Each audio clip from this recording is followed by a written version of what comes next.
రాష్ట్రంలో scrub typhus జ్వరాల కేసులు రోజురోజుకు పెరుగుతున్నాయి. 26 జిల్లాల వ్యాప్తంగా పాజిటివ్ కేసులు ఉండడం ఆందోళనకు గురిచేస్తుంది. రాబోయే 6 నెలలు జాగ్రత్తగా ఉండాలని నెల్లూరు జిల్లా వైద్య నిఘా విభాగ అధికారులు హెచ్చరిస్తున్నారు. నెల్లూరు జిల్లాలో 34 పాజిటివ్ కేసులు నమోదయ్యాయని వివరించారు.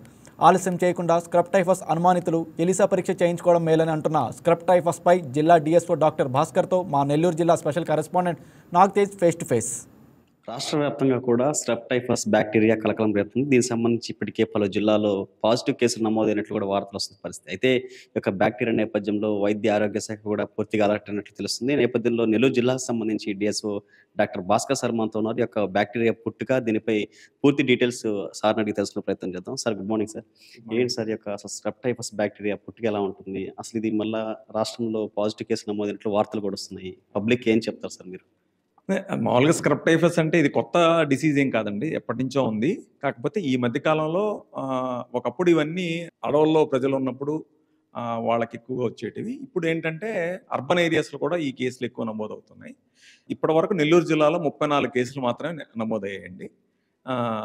కొన్ని అర్బన్ ఏరియాస్లో, కొన్ని రూరల్ ఏరియాస్లో కేసులు నమోదవుతున్నాయి. మామూలుగా ఏంటంటే ఇది స్క్రబ్ టైఫస్ని మామూలుగా 1930 నుంచి ఉందండి. ఫస్ట్ ఈ డిసీజ్ని జపాన్లో కనుక్కోవడం జరిగింది. దాని తర్వాత అది అంచెలంచెలుగా ప్రపంచవ్యాప్తంగా ఇన్ఫెక్ట్ అవుతూ ఉంది. భయపడాల్సిన అవసరం లేదు, దానికి ట్రీట్మెంట్ ఉంది. ఎర్లీగా డయాగ్నోస్ చేస్తే ట్రీట్మెంట్ తీసుకోవచ్చు, ఇబ్బంది ఏం లేదండి.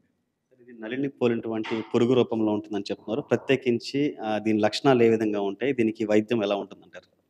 మామూలుగా ఏంటంటే అండి, ఈ స్క్రబ్ టైఫస్ అనేది ఓరియంషియా సుసుగమూషి అనే వ్యాధికారకమైన దానివల్ల మనిషికి వ్యాప్తి చెందడం జరుగుతుంది. మైట్స్ కానీ లైసిస్ వల్ల అవి మన బాడీని ఇన్ఫెక్ట్ చేస్తాయి. సో నార్మల్గా ఇది పొట్టకి చుట్టుపక్కల మన శరీరంలో నుంచి బాడీలోకి ఎంటర్ అవుతుంది. ఆ ఎంటర్ అయిన చోట ఒక నల్లటి స్కార్ లాంటిది ఏర్పడుతుంది. దాన్ని ఎష్కర్ అని కూడా అంటారు. సో ఎష్కర్ని చూసిన వెంటనే మనకు అర్థమవుతుంది ఇది స్క్రబ్ టైఫస్ బారిన పడ్డారు వ్యక్తి అని.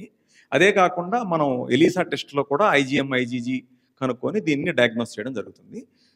దీనికి సింపుల్గా మనకి మార్కెట్లో అవైలబుల్ అయ్యే డాక్సిసైక్లిన్ ట్యాబ్లెట్ కానీ, అదేవిధంగా క్లోరాంఫెనికాలు, ఈ ట్యాబ్లెట్స్తో మనం ట్రీట్ చేసుకోవచ్చు అండి. అజిత్రోమైసిన్ కూడా బాగా పనిచేస్తుంది.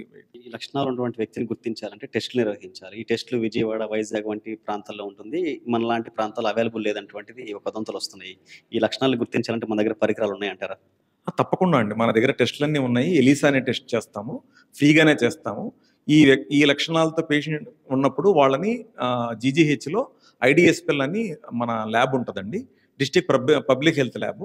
ఆ పబ్లిక్ హెల్త్ ల్యాబ్లో ఫ్రీగా మనం టెస్ట్ చేస్తాము, ఈజీగా ఐడెంటిఫై చేస్తాం, ట్రీట్మెంట్ ఇస్తాము. ట్రీట్మెంట్ తీసుకున్న తర్వాత వితిన్ 5 to 10 days లోపల వాళ్ళు నార్మల్ అవుతారండి.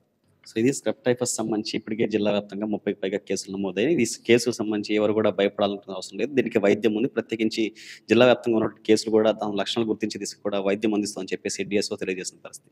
ఈ వీడియో మీకు నచ్చినట్లయితే లైక్ చేయండి, షేర్ చేయండి, మా ఛానల్కి సబ్స్క్రైబ్ చేయండి.